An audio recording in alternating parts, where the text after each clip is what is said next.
The views, opinions, and statements expressed by our guests are solely their own and do not necessarily reflect those of Dr. Jason Littleton or the Concierge Doc Podcast. We do not endorse or take responsibility for any statements, claims, or perspectives shared in this content. Viewers are encouraged to conduct their own research and form their own conclusions. Access to the information and materials contained in this podcast is at your own risk. The information contained is presented for the purpose of educating the consumer on a variety of wellness and healthcare topics. Nothing contained is intended to be instructional for medical diagnosis or treatment. The information contained is compiled from a variety of sources. The information should not be considered complete and exhaustive and should not be in place of a visit or consultation with your own primary care doctor.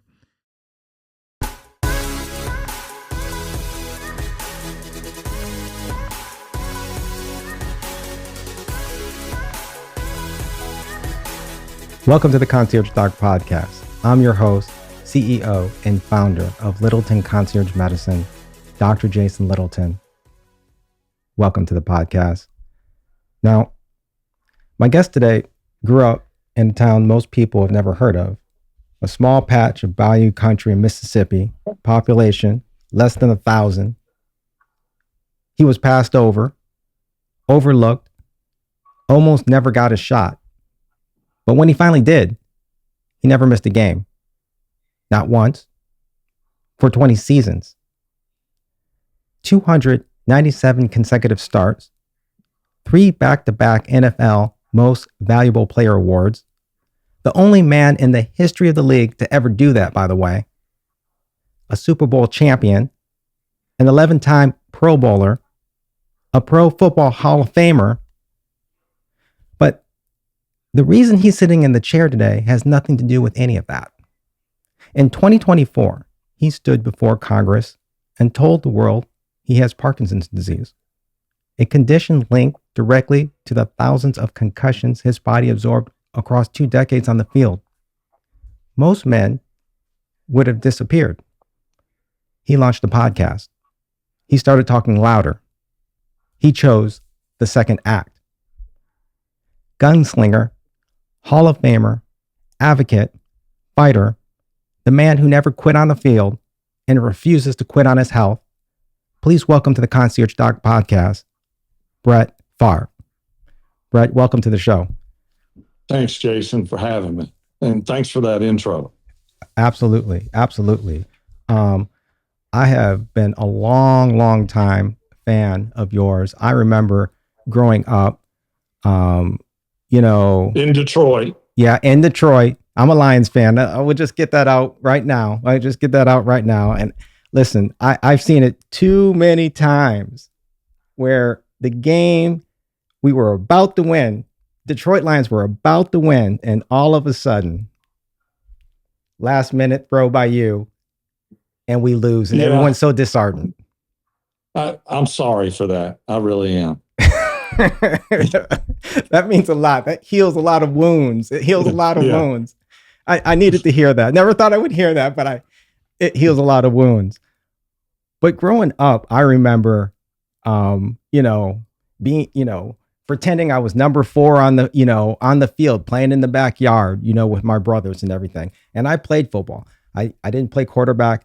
I played receiver and safety. But I have always been a fan of Brett Favre. And well, thank you. Yeah, it's an honor to talk with you. I'm grateful, to my brother Kevin for making the introduction. I also want to say I'm very grateful to my pastors, Dr. James and Dr. Stacia Pierce, too, because without them, I wouldn't even be a physician, have a podcast, or be where I am today to even have this platform. And so I just, grateful to have you on. Well, thanks for having me. I really appreciate it. I wanted to start out, for 20 years, your whole identity was being the most unbreakable quarterback alive. When that jersey came off for the last time, who did Brett Favre discover he actually was?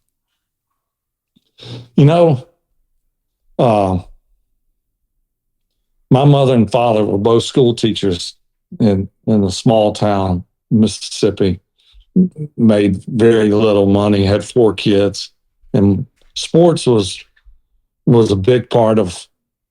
I got 2 brothers and a sister, and we all played sports, and everything kind of centralized around sports. My mom was a special education teacher, which it takes a special person to do that. Patience and persistence definitely was her forte. But, you would think my dad being a football coach for 35 years and me being around it for forever, that when it was all over, I would be lost. And I wasn't. When I retired the last time, I really knew I was done. Physically, I was beat up pretty good. I was 41 years old. Obviously, I had no idea I was going to have Parkinson's at some point. But for me, the transition was easy. I had enough.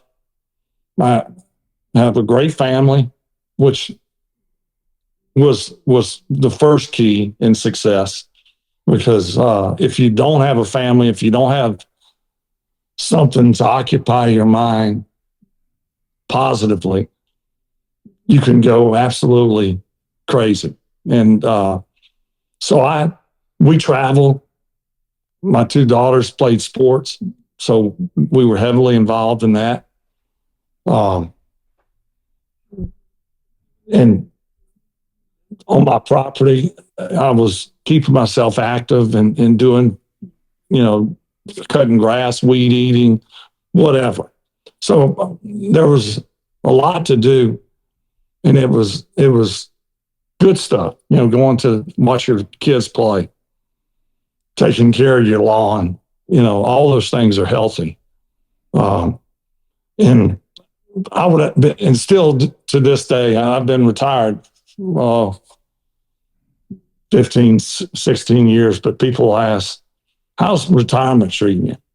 And it's good. I don't want third and long. Brett, we need you to go out and pull us from behind. And I don't miss that at all. I had my fun and fill of that. And I certainly don't want to get hit. Right. I actually looked at myself, people said the Iron Man and stuff, but I really took pride in getting back up. Well, about 50, when I hit 52, I tapped on my shoulder and said, remember all those times you got up? And I was like, yeah. Well, maybe you should have stayed down some. Wow. That was really the only epiphany, if you want to call it that I had after I retired, was like, but I didn't regret my career. Yeah, I wish we'd won more Super Bowls or gotten to more Super Bowls, but I don't regret anything. I gave it my best. I worked hard. So I have no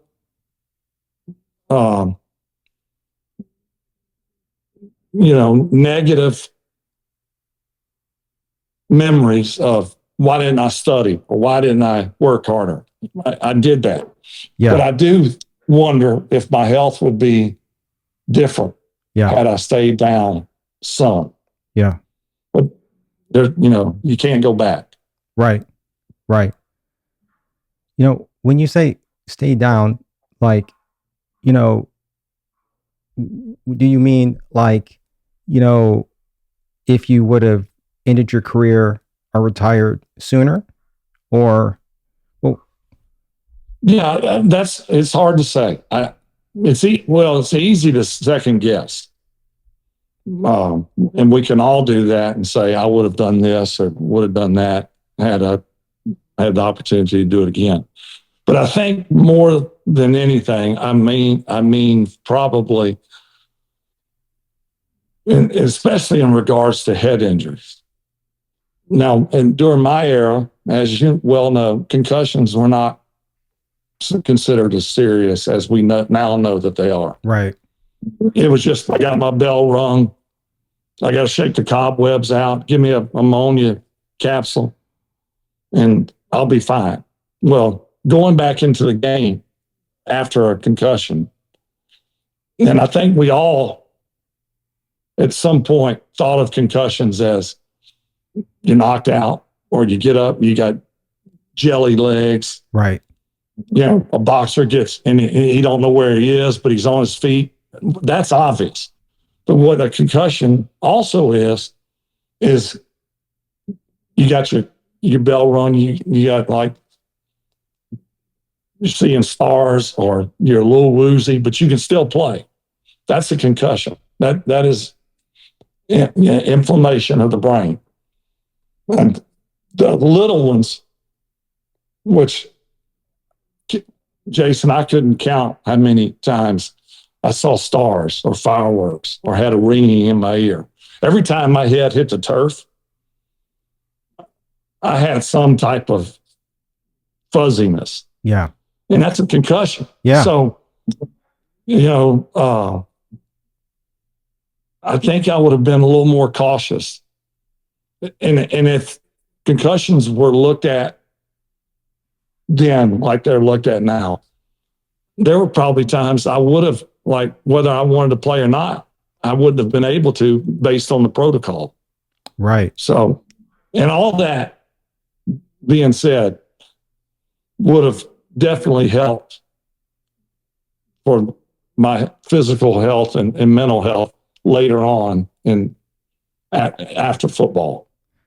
Now, when you would experience a concussion and you would get up and you would play again after the game, how would that affect your cognition and memory? Did you see that as an increasing issue as you were going through your career? For me, no. But it's one of those things, you're living in the moment. You don't recognize maybe changes either in your physical, if something starts hurting, you notice it. But it's kind of like you plant a tree in your yard and you see it every day. It doesn't seem to be growing. When someone comes that hasn't been there in 6 months, they're like, oh, that tree is really grown. I think that's like in regards to me and my health. My wife may say different. Like maybe she saw something that I didn't see, because you just think that, like in my case, because I've had people say, what led you to go see the doctor when you were diagnosed with Parkinson's? So I noticed two things: dexterity in my right hand. Yeah. I'm right-handed. I write right-handed. I'm dominant right hand, but I have a hard time using my right hand. The other thing is, and you can see, I would carry my right arm, and it's Parkinson's for me is right-sided. Yeah. I would carry my arm, like I'd be walking and I swing my left arm like normal. My right arm would be just like this. Wow. Well, I just thought it was like some quirky habit I picked up. It didn't hurt. It wasn't like permanent. But other people said they saw like a rigidity that they hadn't seen before. And so for me, after a concussion, I would have a headache, maybe for 24 hours. But that would be basically the extent of it. Now, other guys can have, there's cases where one concussion leads to like suicide. I mean, there's no rhyme or reason. Some may say, well, you've only had a few concussions. Well, only a few could be your demise, if I'm correct. It's risky, in other words. Yeah. For someone who, first of all, being a quarterback, you have to be very fluid. You have to be very agile, and you've always been a very agile player. You can create, a play out of nothing. When things break down in the pocket, you were able to roll out of the pocket and find the guy down the field and make the play happen. One of the reasons you were called a gunslinger. And, to the opposite, Parkinson's, as a progressive neurologic movement disorder, it causes people to be rigid, as you were kind of just describing, have the muscle stiffness, the balancing gait problems, just as opposite of what you were used to. It's like your life being flipped upside down in a way, as far as the movement. You've been an athlete all your life. A lot of athletes, and I would love for you to speak to this, a lot of athletes, after they get done with the Olympics, or when the Olympics is done, or with their career, it seems like there can be a void. You didn't seem to have that, but you probably have friends that have had that. What's that like? I see guys that I played with or played against, usually somewhere around Super Bowl or during the season. And it seems like every time I see a guy, they're not taking care of themselves. They tend to, I'm like, hey, how's things going? They'll say, I don't know what, I have nothing to do when I wake up. I don't have a place to be. I don't have anything to answer to. I don't exercise, and you can look at them. Football players back in my era, and certainly before, were notorious for not taking good care of themselves. They would lift weights, run their sprints or whatever, but would party hard. And I was one of those at one time, but was a tough guy. Mm-hmm. I'll be a tough guy. I'll live forever. And that's not the case. And so when I see these guys, and I've actually run across 3 guys, I'm not going to mention their names because I don't think it's out yet. One has early onset dementia or Alzheimer's, if not both. And the other has, and I just saw this player 2 months ago, and he actually lives in Michigan. And he said he was just diagnosed with Parkinson's. Wow. So there's a lot of stories of guys going crazy, killing themselves, killing other people, doing harm to themselves or being lost. Their memory is fading. Their health is fading physically. It's a serious issue. It really is. And I try to encourage, and my father is, I can thank for this. I try to encourage not only my brothers and my sister to get physicals and take care of themselves, but former players, either I played with or against. I'm like, man, you got to take care of yourself. Yeah. Yeah. No one's going to take care of you. Right. Like you will. Right. And if you don't take care of yourself, no one else will. Go get your checkups. The tough guy image is out. I mean, that's over. Yeah. This is real life. Yeah. And when I got diagnosed, it hit me like a ton of bricks. I was running half marathons. I was biking 150 miles a week.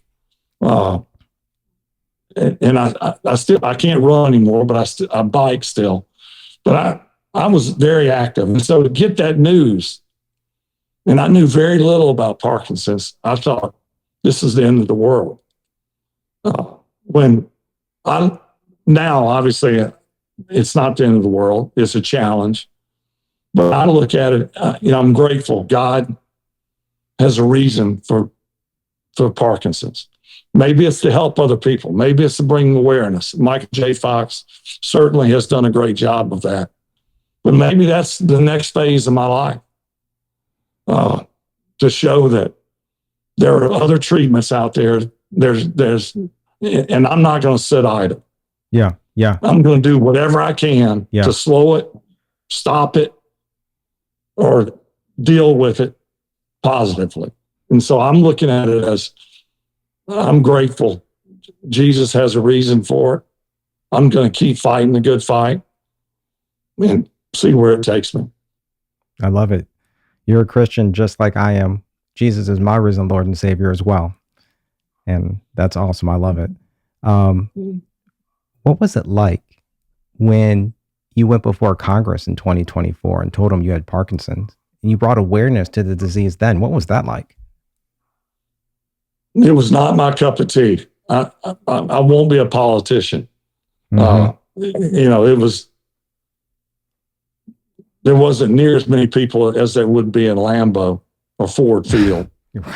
But it almost, I was probably more nervous and a little afraid to reveal that I had Parkinson's. And I don't know why I was a little afraid. But after I revealed it, there was a big weight that was lifted off of me. I think the people close to me knew something was wrong prior to the diagnosis, but just chalked it up as he's been sacked 1,500 times. So when I revealed that I had Parkinson's, I had it was an outpouring of man, I'm sorry. I'm here for you. It was all good stuff, praying for you. And then you find out other people that maybe have it. So I think when I look at and think back at the revelation in Congress, it was good because it was a big weight that was lifted off my shoulders. And then now I'm living life, doing treatments as much as I can, alternative treatments, seeing doctors. I'm not sitting on my hands by any means. Yeah, you're very active. What are some of the things that you do now to stay active and to not only manage Parkinson's, but to thrive with that diagnosis?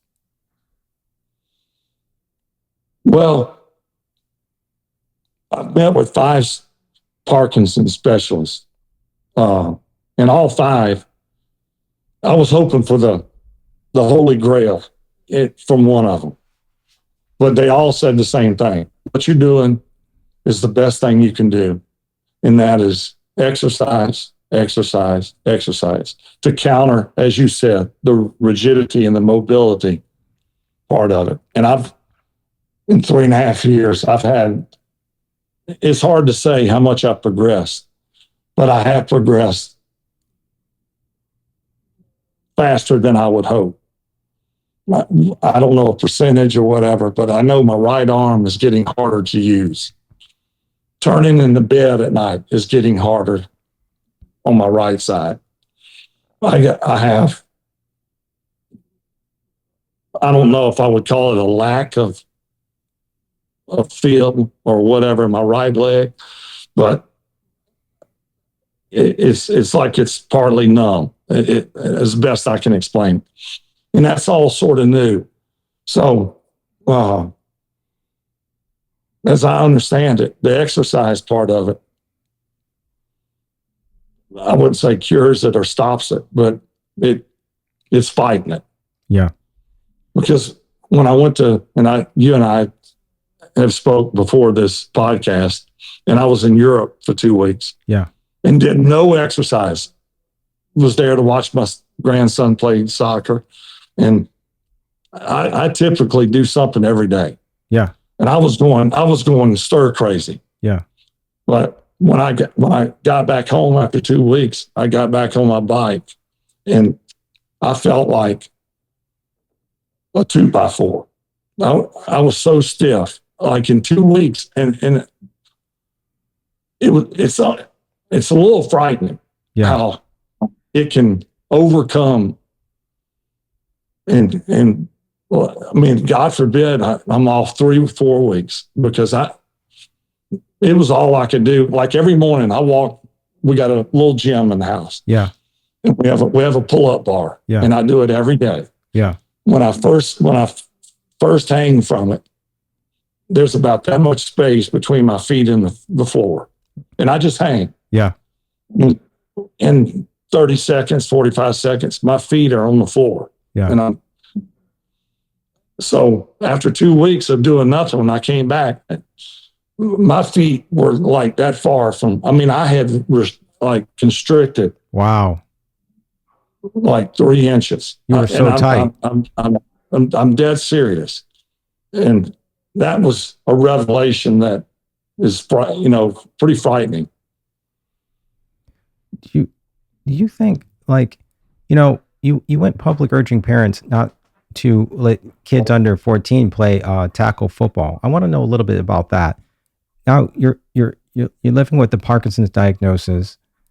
If every parent and coach watching this takes one thing away, what would you want them to hear about kids playing football? There's no way. Really, and I've talked to Dr. Benjamin Amalu, who discovered CTE. Will Smith portrayed him in the movie Concussion years ago. Dr. Amalu, I asked him on a conference call, when is a good time to play tackle football? And he said, from a human perspective, never. Wow. The head is not built to have the physical contact that we have. So I said, okay, and I know that's not going to change. The NFL's too big, too powerful. Right. They're going to keep playing. Yeah. I said, so what's the second best option? And he said, definitely don't tackle till 18. Give the head time to mature. Wow. As kids are growing, they're more likely to get a head injury, especially if you put them in a tackle football situation. Yeah. Yeah. Where they're not taught the fundamentals. Right. The proper ways of tackling. You don't lead with the head. Never lead with the head. It's like our society is like totally against that. People by 18 have their NIL deal by then. I caught more backlash, Jason, from people. Oh, Mr. Tough Guy. What's your, all of a sudden you're changing your tune. I'm changing my tune because I got Parkinson's. Right. And I don't want other people to be diagnosed with Parkinson's, but there's far more out there that's a lot worse. Yeah, there's other conditions with all ALS, that head impact. Suicide, Lewy body.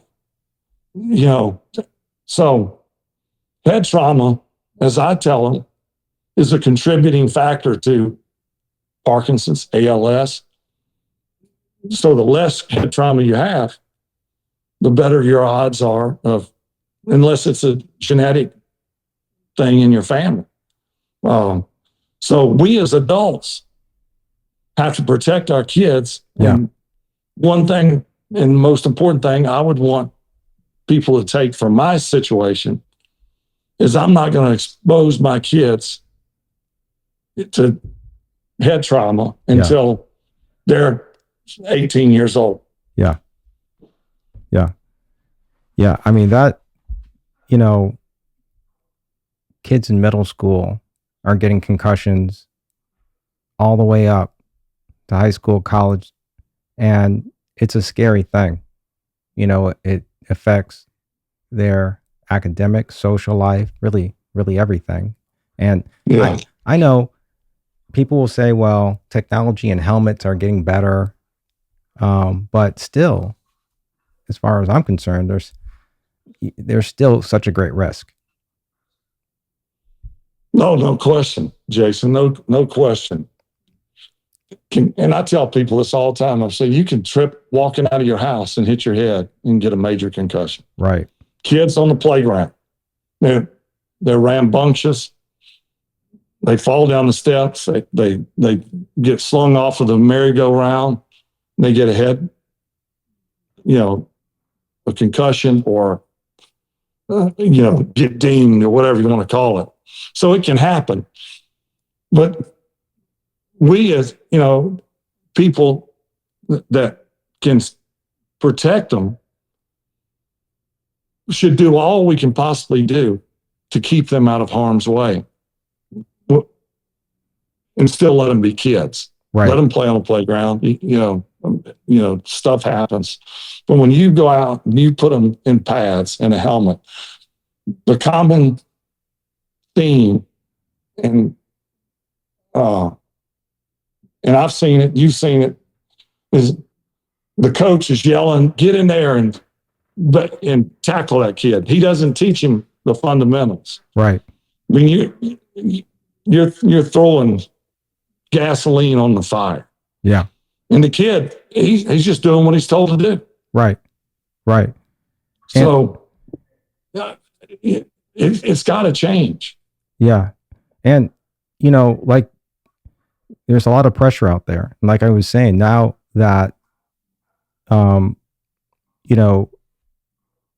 16, 17, you can have an NIL deal, and on your way to college, there's more,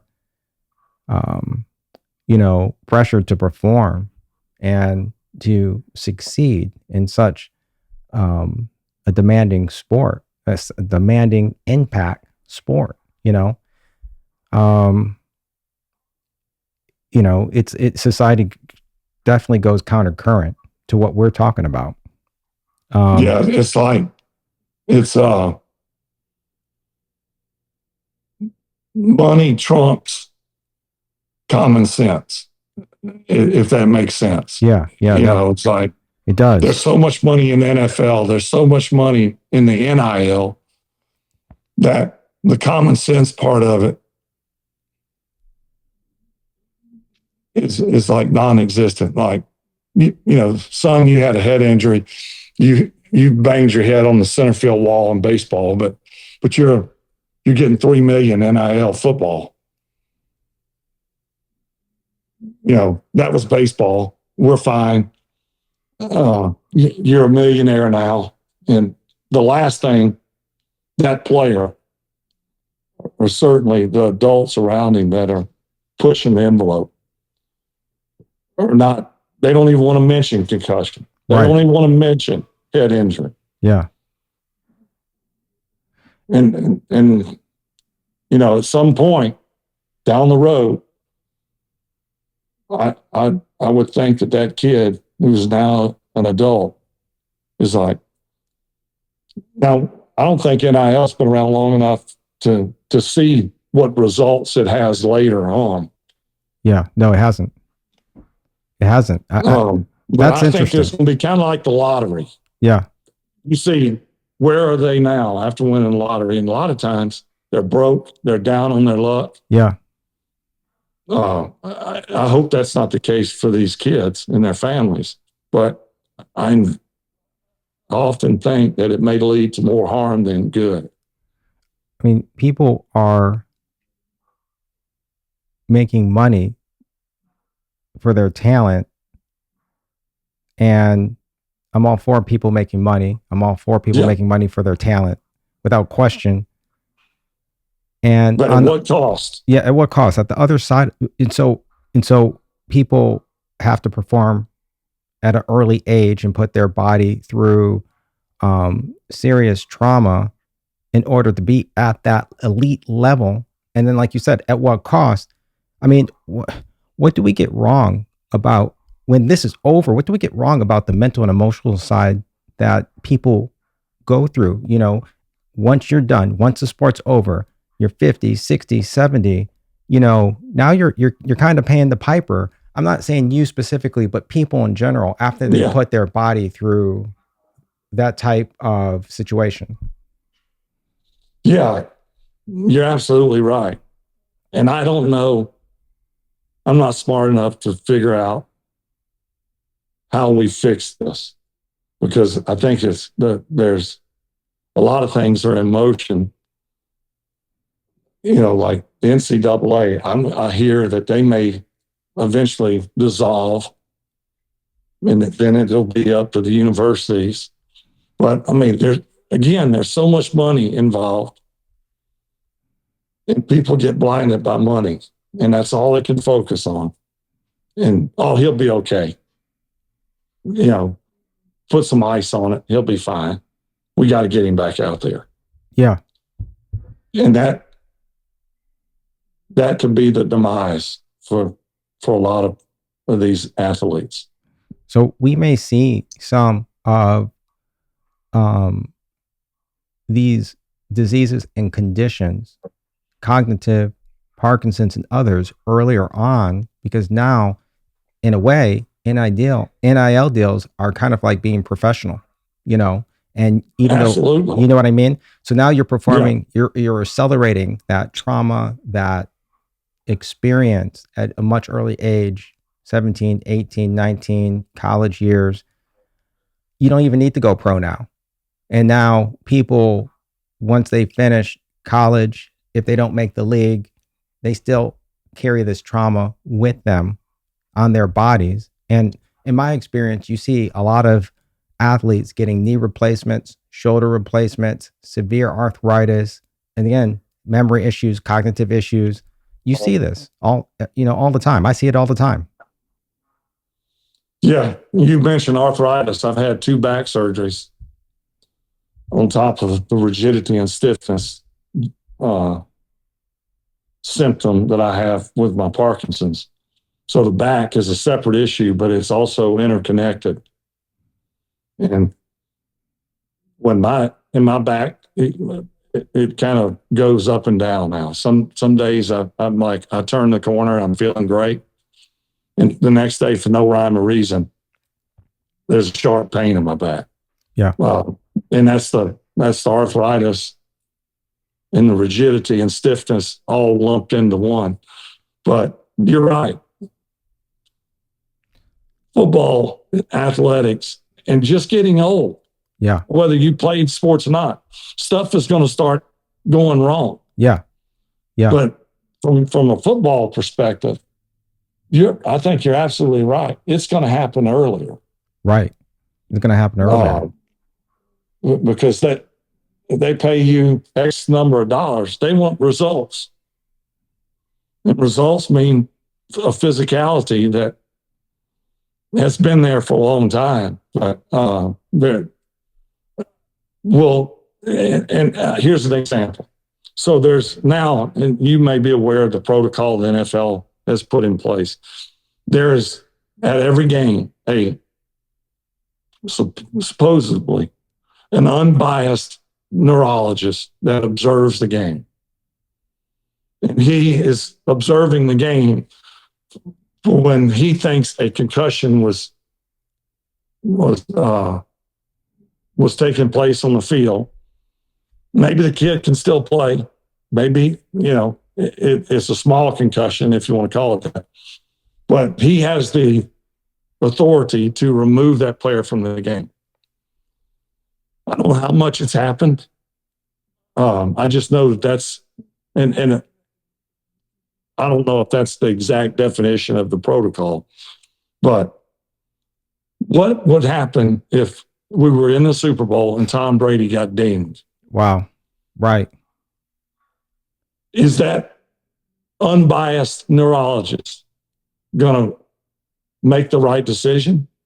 And we can use other players as an example, but You see where I'm going with it. I got to be honest. I just don't see that happening. If the game's on the line, and I don't see it happening. I don't either. I don't see it happening. I mean, and this brings up another question that I have. I mean, how many times were people given steroid injections, medication, and say, go on back out there? Team needs you from game to game, season to season. I mean, I'm sure that happened. That's it. They make movies about that. It was early in my career. It was just status quo. Get an injection. Like I separated my left shoulder in a game, probably late first quarter, and toughed it out until halftime. And it was, I couldn't have gone back out, but they injected it. And I was like, man, this is amazing. I felt great. And that actually started my pain pill addiction. because after that wore off, I took 2 Vicodin that the team provided, but that was every team. Our guys were not doing anything wrong. They were doing what they were told to do. And I got 2 pain pills. And not only did it help with the pain, but it made me feel good. And I kind of like that. And that's where it all started. But when I talk about going back and doing things different, would I have done the injection? Probably. Not that I want to get injected every time I get hurt, but one time I'm okay with. But the pain pills, since 1996, I haven't taken a pain pill. There's times where I had my hip replaced, back surgery, I had my wisdom teeth cut out. There's been opportunities to legitimately say, I need a pain pill. Yeah. But I don't choose to go there. Would I have not chosen, knowing now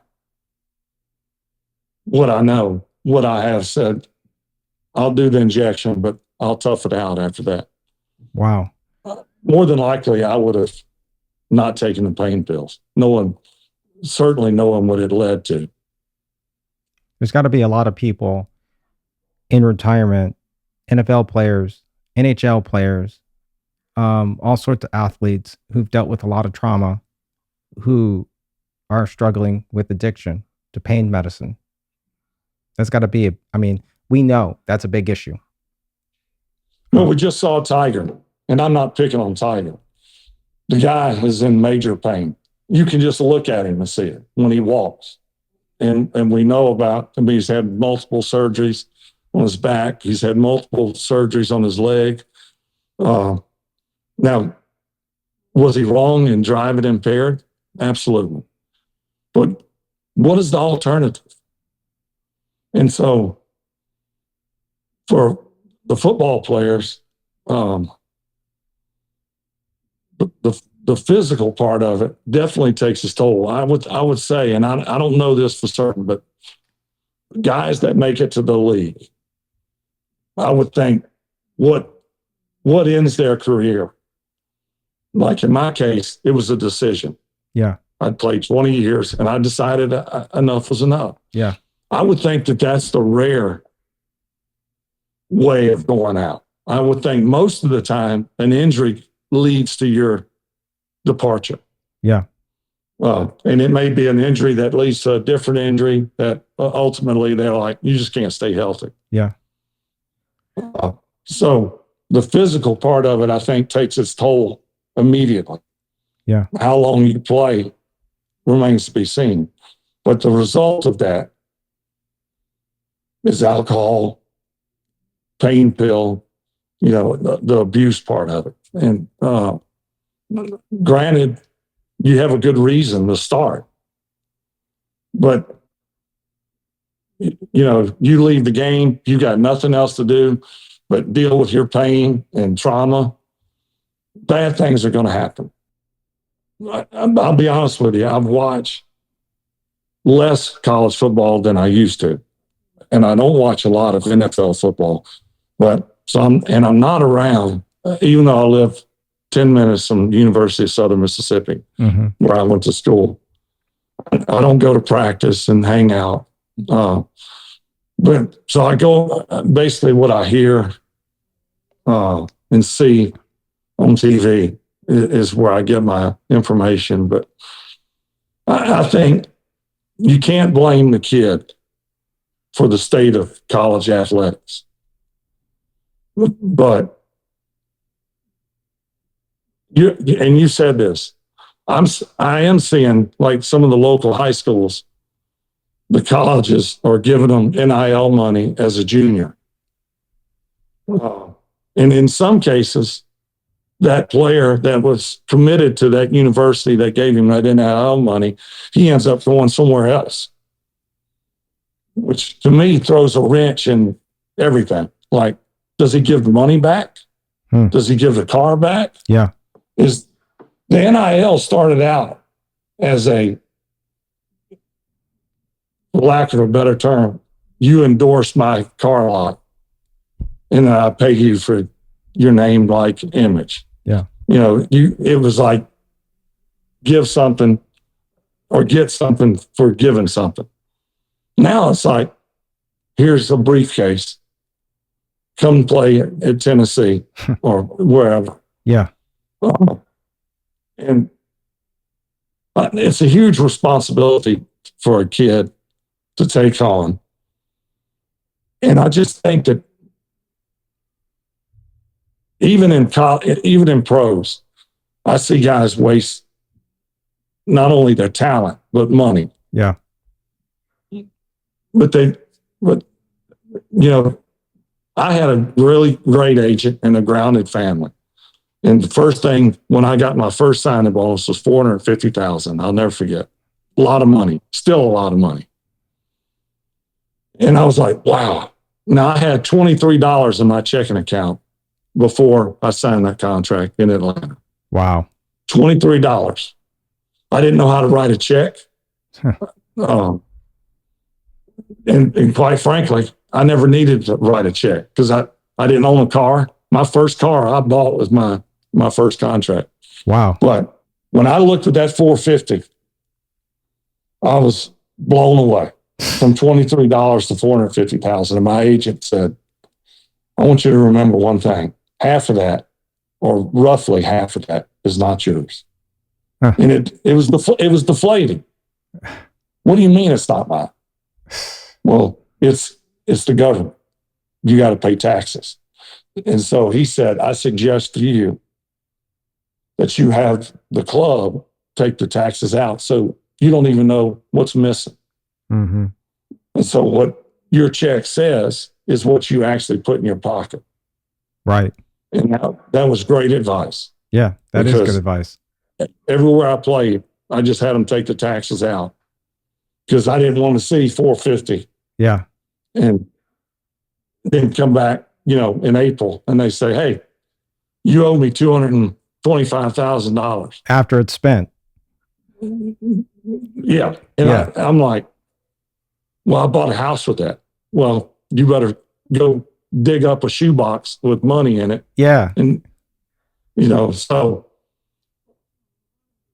I got to believe, like in college athletics, an 18-year-old or 17-year-old kid, if his family's not grounded and out for his best interests, a lot of bad things can happen. Yeah. Yeah. Now, this is an awesome interview. Before we close, I have a couple of questions I want to ask you. And then I as a Detroit Lions fan, I got to throw two in. I want to throw this. Barry Sanders, he retired after 10 years. And without going into reasons why that happened, but he has his health.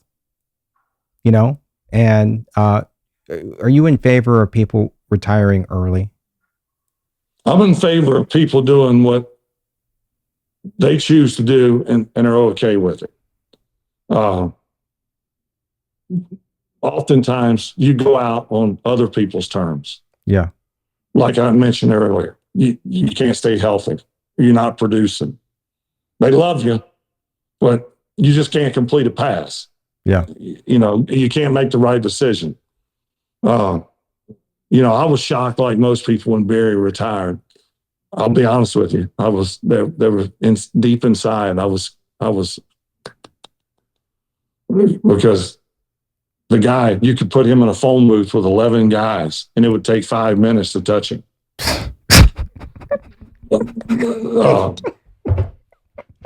The guy was incredible. So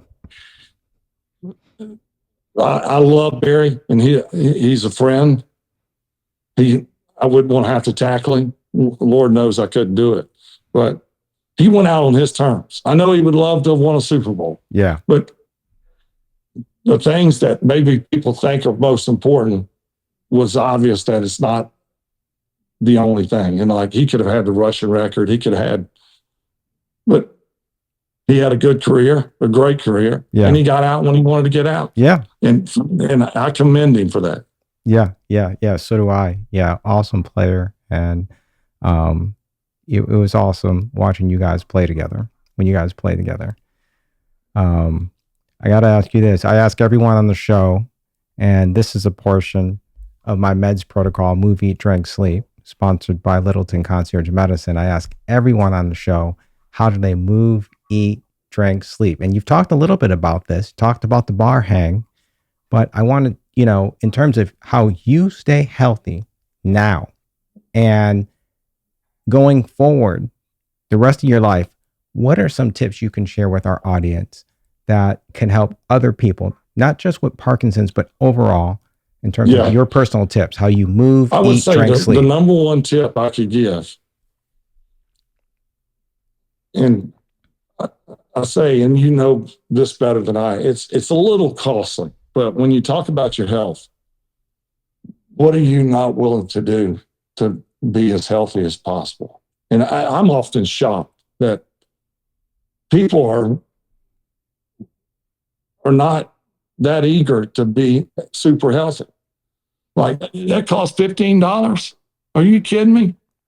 And it may be the best supplement you could take. I don't know. But the number one tip I would give is do a metabolic panel or an extensive blood test that is read by someone who understands what everything that you're being tested for. I mean, we all know magnesium. We know glucose. We know zinc. Vitamin A, vitamin B, vitamin C. We've all heard that. There's things that they can test for that I've never heard of, that maybe are not that important in the big picture, but there may be a tie in there to something. And then from there, that doctor recommends to you from I don't want to say holistic perspective, but like if you're low in magnesium, eat fish. Like my doctor, when we go over the blood test, like when I first did my first blood test after I retired, and I do it once a year, an extensive blood test.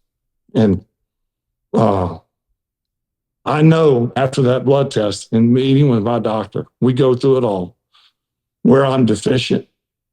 And we usually have a reason. There's a reason why I'm deficient. And some people just have a deficiency to certain things. But when we get it right and get all the levels where they need to be, it's amazing how much better I feel. Wow.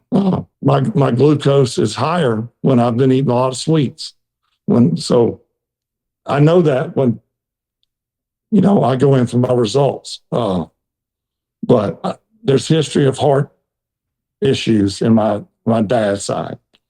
So I get either a calcium test every few years or an EKG or whatever I need to do to be around for my kids and grandkids. I should be willing to do whatever that is. Yeah, love it. I love it. I love what you just said there, because it's one of the motivating factors to living a long life and keeping your body healthy. You want to be around, for your kids, your lineage. Yeah. And you want to be as healthy as possible. Brett, how much sleep do you get? Surprisingly, because I know Parkinson's and sleep don't really mix. And this is stuff I've read. I've taught every specialist I met with, how you sleep. Like the REM sleep is like affected, as I understand it. But I get on average 5.5 to 6 hours of sleep at night. Now, I got sleep apnea. I use a CPAP mask. I've been doing that since my last year in Minnesota. I wouldn't go anywhere without it. I'm used to it. It's sort of a pain to travel with it, but I sleep so much better with it. I just don't sleep 7 to 8 hours, but I feel like when I get up in the morning, and I'm an early riser, Like I got up this morning, 5:30, and ate a little bowl of yogurt, which usually I'm a big breakfast eater. Mm-hmm. And I skip lunch and I try to eat an early dinner. Do I eat healthy? Not particularly. Sometimes I do, sometimes I don't. But I usually go to bed. I can't stay up late. I fall asleep. Yeah. And I'd say I go to bed on average 10:30. And if I sleep to 6 o'clock, I get up a few times to use the restroom, and that kind of breaks up the sleep. But all in all, a lot better than actually when I was playing. Wow. So, when you were playing, how much sleep did you get? About. Well, I would have told you it's 8 hours. Wow. And maybe I was asleep for give or take 7 or 8 hours. But I didn't know what sleep apnea was. Mm-hmm. My wife said she had enough, and she finally videoed me while I was sleeping. And as I watched that video, I thought I was choking to death. Wow. So what I thought was rested sleep was every few minutes I was waking myself up almost to eyes open and then dozing back off. And that cycle was just, it was on play the whole time. Wow. When I finally did the sleep study and got the mask, and it's a little bit of mix and mingle until you get the right one that fits you. It was amazing how much more rested I felt. I can't say I slept longer, but how much better rested I felt. Yeah, you felt less tired. Yeah. This has been an amazing interview. One of the things that I pull away from this is that not only are you a huge advocate in bringing awareness to the trauma that can happen in sports, in football in particular, but also Parkinson's disease, but also the health checkup. One of the things that I pulled out of our conversation, you're big on getting checked out, getting labs done, that relationship with your doctor. I mean, we talked off the podcast about that, the relationship that you have with your doctor, and in my case, as a concierge doctor, the relationship, I talked to you about the relationship I have with my patients and that type of medicine. But you're a champion of taking care of your body and getting checked out. And I love that. And you mentioned one of your big themes and goals is to be there for your family, which is huge. A big motivator. Yeah. And I think a lot of people can take that away from this conversation. I just want to thank you for coming on with me today and just talking with me. I mean, I learned a lot just as we talked about what your experience was like. And I just think so many people can pull a lot out of this. Well, I hope so. I hope they pull something positive out of it. And, life throws us curveballs. And because I played pro football, it doesn't make me immune to adversity, tragedy, hardships, health. I'm just like everyone else. Real stuff happens to me and my family, and you got to deal with it. And you reiterated this. Your family's counting on you. They're counting on you to do the right thing. So go get checked out. Take care of yourself. Like my dad died. I wasn't young, but I was younger than I am now. He was 56. And I can't tell you how many times, Jason, he came up to Green Bay. He loved coming up to watch me play. And we knew he was on high blood pressure medicine. And we knew he didn't take great care of himself. He's a little chunky. Didn't drink a lot, but he liked to have a beer when he was up at beer or two when he was up at, Green Bay. Didn't eat healthy. And so I was blue in the face, Jason. I had him set up to do a physical where he wouldn't have to wait in line. He wouldn't have to wait in the waiting room. It was a special favor deal. Wow. I'm not doing that. I'm fine. That old school tough guy mentality. And when he died of a massive heart attack, for a brief second, I felt so guilty that I didn't make him do it. But I can't make him. Only, like in his case, only he could make himself do it. My Right. wife or my kids can't say, you need to go do this. I'm going to probably do the opposite. But think about them and where you want to be in 20 years. And I'm certain you want to be here and with them and walking your daughter down the aisle and seeing your kids graduate and get married and have kids. I know that people they all want that. Well, if you're not taking care of yourself, you're not going to be around. Well said. I mean, that's one of the main themes I want people to take away. I want people to think about others, how their longevity affects them, and doing the right thing so that they can feel good in their bodies, live a long time, and make an impact. Yeah. Brett, I just want to thank you again for coming on my podcast. And, to my listeners out there, this is such great advice that we heard today. I've learned so much from Brett, and I want to thank you guys for listening. I want you to share this podcast and follow us on our handles, Instagram, Facebook, LinkedIn, and subscribe on YouTube. And I can't wait to speak to you guys again. Thank you for listening to the Concierge Doc Podcast.